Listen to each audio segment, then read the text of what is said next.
So we do know what we're going to get basically, but what we're doing, which is a little different than, say, creating a painting or a clay pot, is we're wielding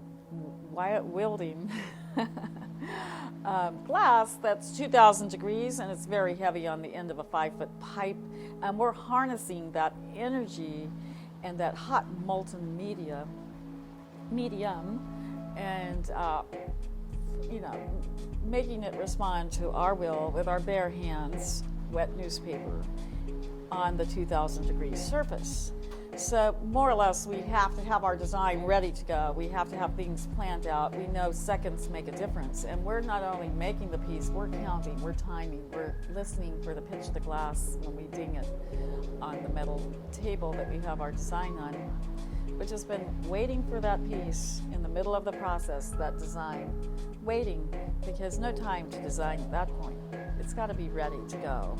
So once we take our last gather of crystal over our bubble, we're going to roll it into that design and let that spontaneity occur within boundaries of our design. So we're making choices at that moment, but we're also planning it out well before we begin. And that's halfway through. So we've got to that point, then we're doing good, we got the design on, but we're still having to manipulate the glass, we're still having to stretch it.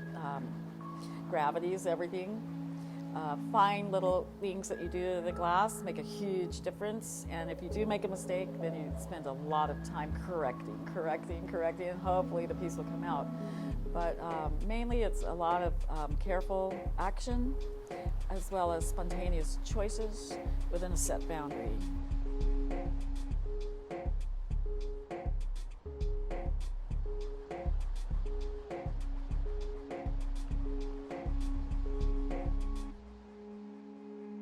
We're giving a romantic story on our pieces. I call it romantic because I think it's almost a poetic expression in our glass.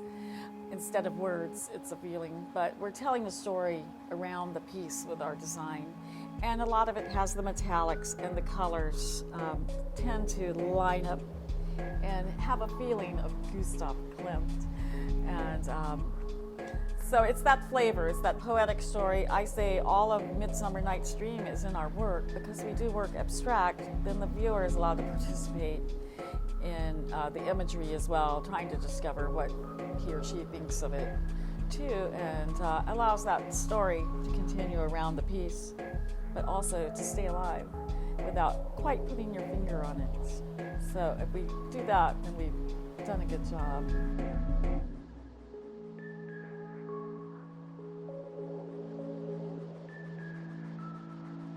I love the privilege of actually having the opportunity to dip my blowpipe into incredibly hot glass and make the magic happen.